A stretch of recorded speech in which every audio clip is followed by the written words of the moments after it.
अक्सर बहुत से लोगों के मुख से सुनने को मिलता है कि भगवान हमारी सुनता ही नहीं है, कि भगवान हमारी सुनता ही नहीं है। बहुत मन्नतें मांग ली, बहुत दरवाजे खटखटा लिए, मगर टस से मस कुछ होता ही नहीं है। बहुत परेशान हो, जिंदगी से दुखी हो चुका हूँ, आत्महत्या करने का मन कर रहा है। दुख पे दुख आ रहा, परेशानी पे परेशानी आती जा रही है। कभी कोई काम बिगड़ जाता, कभी कोई काम बिगड़ जाता, बनते बनते बिगड़ जाता, बना हुआ बिगड़ जाता है, जाते जाते रुक जाता है, मतलब चलता हुआ रुक जाता है। तो ऐसी बहुत सी लोगों की मतलब परेशानियां हैं, शिकायतें हैं कि भगवान हमारी सुनता ही नहीं है। बहुत से लोग ऐसे हमने देखे हैं कि कोई भगवान नहीं, बहुत से ऐसे लोग होते हैं।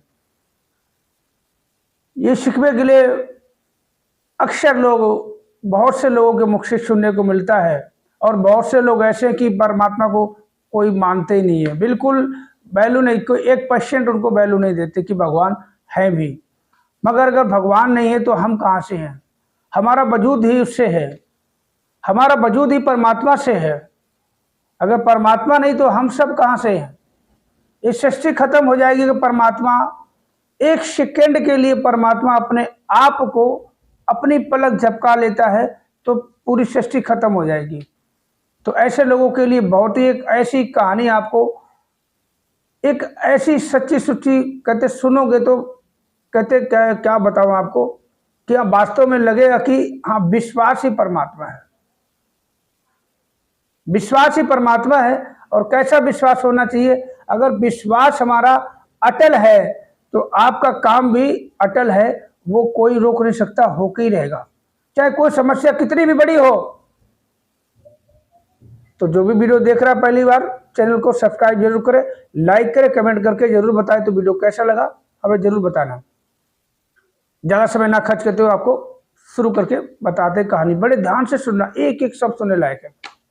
एक बहुत बड़ी हाई सोसाइटी में एक बहुत बड़ी ऊंची बिल्डिंग होती है और उसमें सबसे टॉप के फ्लोर पे, सबसे टॉप के फ्लोर पे एक अविनाश नाम का लड़का रहता था, आदमी कह लो। तो वो रोज रात को क्या करता, खाना खाने के बाद रोज रात को 9 बजे से 10 बजे तक रोज ऊपर टहला करता था। और उसी के पास में नीचे झुग्गी झोपड़ी थी। तो उसकी नजर पड़ी कि एक बच्चा, हो सकता है कहानी आपने सुनी भी हो, मगर एक बार फिर से सुनोगे तो फीलिंग कुछ और होगी। तो देखा कि एक बच्चा है, वो रोज रात को गुब्बारा एक छोड़ता है, रोज एक गुब्बारा छोड़ता है। और ऐसे करते हुए बहुत दिन हो गए, वो देखता रहता था, हाँ ये बच्चा रोज रात को गुब्बारा छोड़ता है। तो एक दिन अविनाश को क्या हुआ कि अपने दोस्त से बात करने में थोड़ा सा समय लग गया और वो रात को ऊपर छत पे आया है और आके देखता है उसको आसमान में गुब्बारा नहीं दिखता है और ना ही वो बच्चा दिखता है। तो परेशान होता, क्या बात है, आज बच्चे लगता गुब्बारा नहीं छोड़ा या बच्चा घर पे नहीं है। तो इधर उधर देखने लगा तो उसकी नजर अपनी छत पे जो टंकी रखी उस पे, टंकी पर नजर जाती है तो टंकी के पास एक गुब्बारा अटका हुआ दिखाई दिया। तो अविनाश सोचता कि ये बच्चा, ये गुब्बारा हो सकता है उसी बच्चे का ही है, तो क्यों ना इसको हम वहां से निकाल के और दोबारा से उड़ा दें। तो ऐसा मन में सोच के अविनाश चला गया, टंकी के पास जाता है तो गुब्बारे को जैसे उठाता तो देखता गुब्बारे में कुछ लिखा हुआ होता है, गुब्बारे में कुछ लिखा हुआ होता है। और वो पढ़ के बहुत ही चकित रह जाता है, बहुत परेशान हो जाता है। उसमें लिखा होता है कि हे ईश्वर, हे ऊपर वाले, मेरी माँ की तबीयत बहुत खराब है और मेरे पास इलाज के लिए उसके पैसे भी नहीं है, आप किसी को हमारी मदद के लिए भेज दो। तो अविनाश ने ये सब कुछ पढ़ा। पढ़ने के बाद खाना पीना खा के तो ऊपर टहल रहा होता है। उसके बाद वो लेटने गया तो उसको पूरी रात नींद नहीं आई।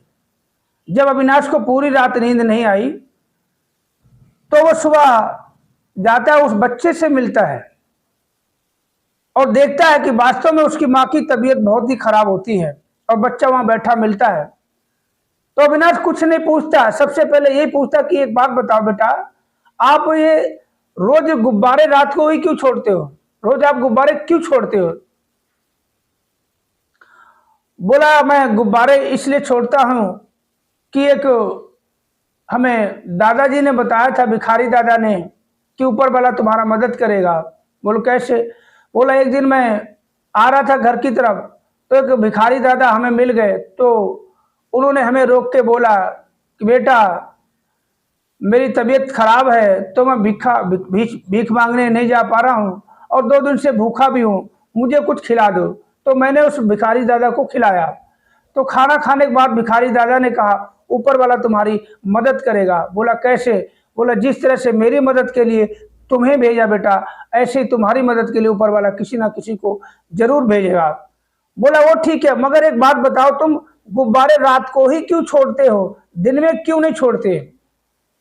बोला दादा ने कहा था ऊपर वाला तुम्हारा मदद करेगा, तो इस ऊपर वाला मदद करेगा इसलिए मैंने गुब्बारे को छोड़ के देखा तो बहुत ऊपर चला गया, तो मैंने सोचा गुब्बारा ऊपर तक जाएगा, ऊपर वाले तक खबर जाएगी। तो बोला रात को गुब्बारे क्यों छोड़ते? बोला मैं होटल में काम करता हूँ ना, तो मुझे पैसे रात को ही मिलते हैं, इसलिए गुब्बारा रात को खरीद के मैं छोड़ता हूँ। बोला अच्छा। तो अविनाश ने देखा उस बच्चे का जो माँ के प्रति प्यार देखकर उसे बहुत ही बच्चे में प्यार आया, तो उसकी बहुत ज़्यादा मदद कर दी, उसकी धन दौलत से मदद कर दी, और उस बच्चे को कहते हैं स्कूल में भर्ती भी करवा दिया, उसकी बहुत सारी मदद करी, बच्चे के दिन सुधर गए। तो इस कहानी से हमें सीख ये मिलती है कि अगर हमें परमात्मा पे भरोसा है, सिर्फ भरोसा है, हम कर्म कैसे भी करें, एक बात बड़े ध्यान से सुन लो, ये बात अटल है, हम कर्म कैसे भी करें, अगर हमें परमात्मा पे अटल विश्वास है कि परमात्मा हमारी जरूर मदद करेगा। अगर हम किसी परेशानी में हैं, हमारे दुख तकलीफ से गुजर रहे हैं, अगर जाने से अनजाने से अगर हम कोई गलत रास्ता चुन लेते हैं कि हम अपना दिनचर्या रोजमर्रे के खर्चे पानी पूरे करने के लिए हम सही रास्ते से चलते चलते थक गए और हमारा उद्धार नहीं हो रहा, हमारा लालन पालन नहीं हो रहा, हम थोड़ा सा गलत रास्ते पर चल के हम अपना रोजमर्रे खर्चा पूरा करने लगे, घर बार चलाने लगे, फिर भी हमारे मन में ये कल्पना कि परमात्मा हमारी सुनेगा जरूर, एक दिन सब कुछ ठीक हो जाएगा, सब कुछ ठीक हो जाएगा, तो वास्तव में सब कुछ ठीक हो जाएगा। अगर परमात्मा पे हमने संशय की, शंका की, तो कुछ ठीक होने वाला नहीं है।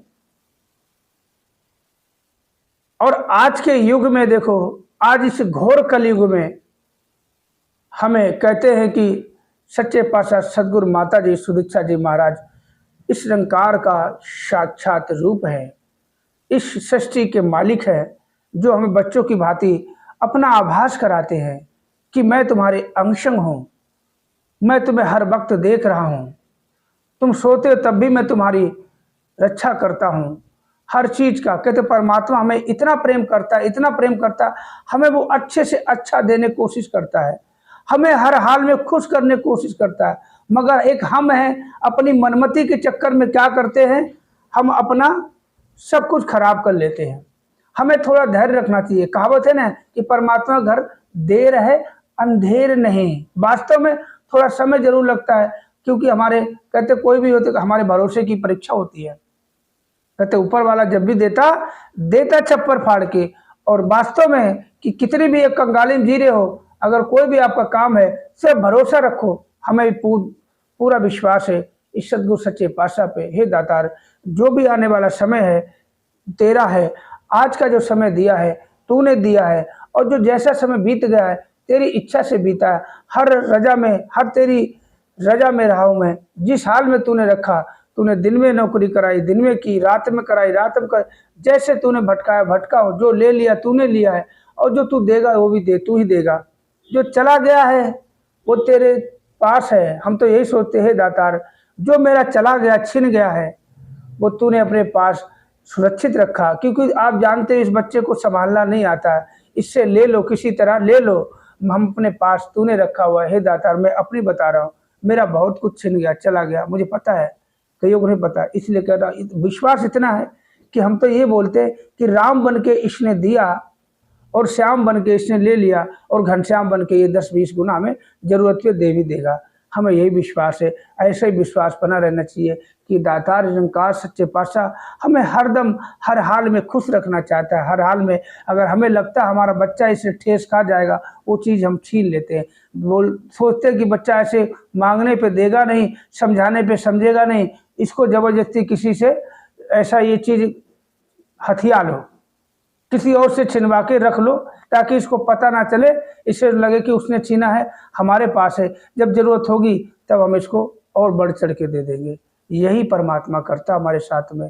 तो वीडियो कैसा लगा, कहानी कैसी लगी, कमेंट करके ज़रूर बताएं। तो सभी निरंकारी संत महात्मा भाई बहन माताओं के चरणों में प्यार भरा नतमस्तक होकर धन्यवाद जी। और जो मेरे मित्र भाई सब्सक्राइबर सभी को प्यार भरा नमस्कार। अगर वीडियो अच्छा लगे तो शेयर जरूर करना। नमस्कार।